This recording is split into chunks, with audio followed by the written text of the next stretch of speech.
모발 이식을 할 때 수면 마취 꼭 해야 되는지, 왜 해야 되는지, 혹은 하면 안 되는지 이런 것들을 굉장히 많이들 물어보셔가지고 거기에 대해서 이제 답변을 드려보도록 하겠습니다. 안녕하세요. 모발 이식하는 피부과 전문의 김대효입니다. 저희 모나라 피부과 같은 경우에는 수면 마취를 하고 있고요. 수면 마취에 사용되는 약은 이제 미다졸람이라는 약과 프로포폴이라는 약을 사용을 하고 있는데, 이 두 약은 굉장히 많이 사용되고 있는 그런 수면 유도제이고요. 실제로 위내시경이나 대장내시경 때 이 두 약이 사용이 되고 있습니다. 근데 저희 병원에서 사용되는 용량으로 따지면 위나 대장내시경 때 사용하는 용량보다 굉장히 소량만 들어가고 있기 때문에 안전성 이런 것들은 걱정 안 하셔도 되는데, 여러분들이 궁금해하시는 그런 몇 가지 질문에 대해서 답변을 드리도록 하겠습니다.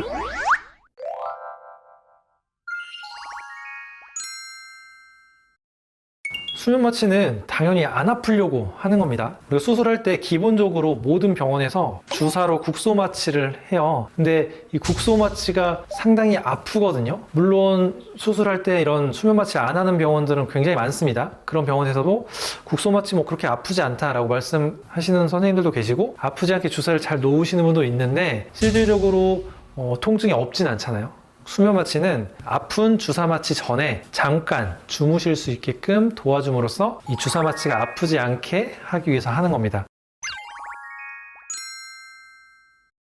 일부 어떤 선생님들은 수면 마취를 하면 심어놓은 모낭에 더 안 좋다 이렇게 말씀들을 하시고, 어떤 글들을 보면 그렇기 때문에 생착률이 더 떨어질 거다 이렇게 말을 하는데, 실질적으로 그런 보고는 없습니다. 저도 이제 지금 10년 넘게 이제 수술을 해오고 있지만 수면 마취를 했다고 해서 수술 결과가 떨어지진 않아요. 그렇게 따지면 다른 수술들은 어떻게 하나요? 전신 마취를 하는 수술도 있고 그렇지 않은 수술도 있지만 수면 마취 자체가 결과에 영향을 주지 않는다고 제가 확실하게 말씀드릴 수 있습니다.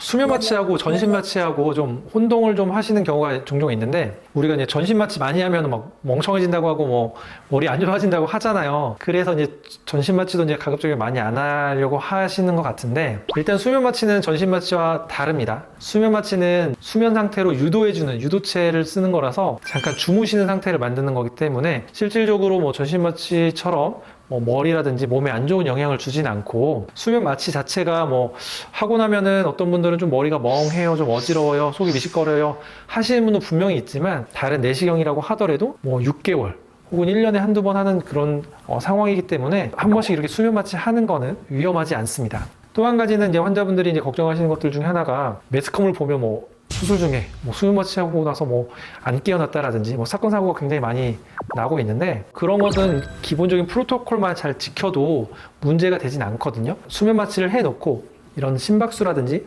호흡이라든지 산소 포화도라든지 이런 것들을, 기본적인 것들을 체크할 수 있는 이런 모니터링 장치가 있다고 하면 당연히 어떤 응급 돌발 상황에 대처를 할 수가 있고요. 또 한 가지는 우리가 병원에 따라서는 엎드린 상태로 수술을 진행하는 경우가 많이 있거든요. 절개라든지 혹은 비절개도 엎드려서 채취하는 병원이 굉장히 많습니다. 그런 엎드린 상태 같은 경우에는 아무래도 기도나 이런 데가 좀 눌릴 수 있는, 압박을 받을 수 있는 환경이 좀 있을 수 있어서 아무래도 조금 더 위험성은 증가될 수 있지만, 그것조차 저는 괜찮다고 생각을 하는 편이고요. 저희 병원 같은 경우에는 앉아서 채취를 하고 천장 보고 누운 상태에서 이식을 진행하고 있기 때문에 기도가 눌릴 일이 전혀 없어요. 그래서 안전성에 대해서는 그런 뉴스에 나오는 무서운 일은 생기지 않는다라고 알고 계시면 좋을 것 같습니다.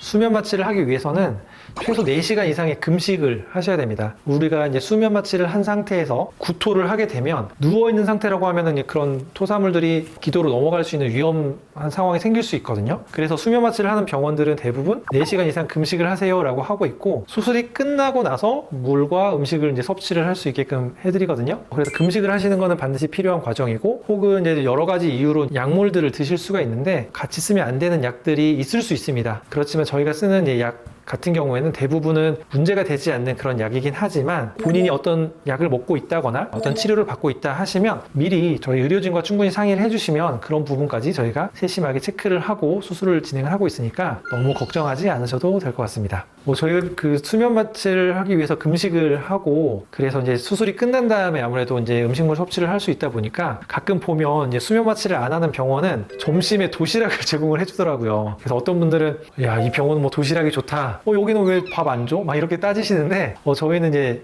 수면 마취를 하는 병원이다 보니 아무래도 그 시간을 모발을 채취해서 밖에 나와 있는 시간을 줄이기 위해서 의료진도 마찬가지로 점심시간을 따로 두지 않고 바로바로 이어서 수술을 진행을 하고 있거든요. 그 부분은 조금 더 양해를 부탁드리고 대신에 이제 수술이 끝나고 나오시면 저희도 도시락 제공까지는 아니더라도 간단한 간식거리와 음료가 제공되고 있습니다. 저희 병원 같은 경우는 그렇진 않고요. 수면 상태가 보통 한 짧으면 5분, 길면 한 10분 정도 유지가 되고요. 그 사이에 아프지 말라고 주사로 마취를 하시거든요. 그렇기 때문에 수면을 시작하고 나서 보통 한 10분에서 15분 정도면은 정신이 다 돌아오시고요. 그리고 나서 조금 약간 몽롱한 상태가 있을 수 있어서 경우에 따라서는 뭐 30분, 1시간 주무시는 분도 있는데 저희 병원 같은 경우는 10분 정도 주무시고 깨어나신다고 보시면 될 것 같습니다. 실제로 체격이 크신 분들이나 술을 평상시에 굉장히 많이 잘 드시는 분들은 마취가 좀 잘 안 되기도 합니다. 일반적인 용량의 2배를 쓰는 경우도 있어요. 물론 이제 그 2배라고 하더라도 뭐 당연히 안전한 용량 내기는 하지만 체중이나 그런 거에 따라 그럴 수 있어서 물어보죠. 혹시 몸무게는 어떻게 되시나요? 혹은 평상시에 주량이 어떻게 되시나요? 그래서 최근에 수술하신 분은 여자분이신데 주량이 소주 4병, 5병이래요. 마취가 잘 안 되더라고요. 제가 다른 분들의 한 2배까지 했는데도 마취가 잘 안 되셔가지고 한 2.5배 정도 썼고 마취가 깨는 것도 또 엄청 빨리 깨요. 그래가지고 조금 힘들어 하셨던 분도 계시는데 이런 경우는 굉장히 드문 경우니까 웬만하면 대부분은 마취를 다 되는 걸 확인을 하고 부분 마취를 하기 때문에 아프지 않게 진행을 할 수 있습니다.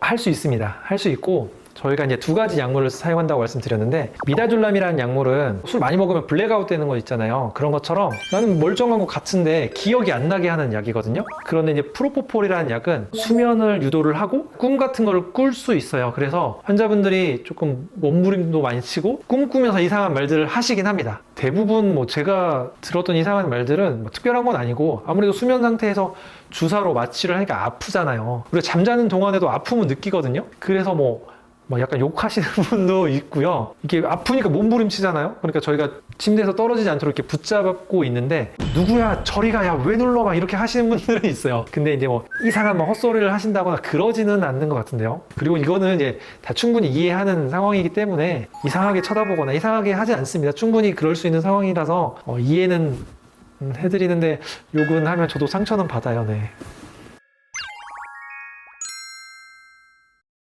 저희 병원 같은 경우는 한 10분 정도 주무실 수 있다고 말씀을 드렸잖아요. 그러다 보니까 조금 수술이 길어지면 좀 지루해질 수도 있고 어떤 분들은 좀 무서워서 계속 마취를 더 요구하시는 분도 계시긴 합니다. 계시긴 하는데 저희가 뭐 일반적으로 계속 요구한다고 마취를 해드릴 수 있는 부분은 아니고 수술 전 과정 통틀어서 2번에서 3번, 많게는 4번까지 중간중간 수면 마취가 진행이 되고 있기 때문에 그 이상은 사실은 더 해드리긴 좀 사실 어렵습니다. 어렵고 이 수면 마취가 이제 남용되면 또 안 되니까 그런 부분은 해달라고 하셔도 죄송하지만 해드릴 수는 없어요. 네. 이제 선생님마다 병원마다 좀 다르기는 한데 저 같은 경우는 조금 마취를 좀 더 촘촘히 하다 보니까 마취를 하면 한 25? 채취하는 부분만 이식하는 부분도 한 15군데 이상? 근데 그 시간으로 따지면 한 2분에서 3분 내긴 한데 10몇 번, 20몇 번을 이렇게 막 참으셔야 되는 게 있으니까 조금 힘드실 수 있고요. 직접 마취를 주사하지 않고 이제 너브블락이라고 해가지고 신경 차단술을 하는 경우도 있습니다. 그렇지만 그것만으로는 조금 부족하기 때문에 조금 더 추가적으로 하는 편이에요. 그래서 실질적으로 수면 마취를 안 하시는 병원도 참을만 하다고는 하시거든요. 저희 병원에서 수면 마취를 하지만 수면 마취 안 하고 싶어 하시는 분도 계시거든요. 마취를 안 한다고 해서 위험한 건 아니고 그런 경우는 뭐 수면 안 하고도 진행할 수 있어요. 그렇지만 굳이 뭐 아플 이유가 있을까요?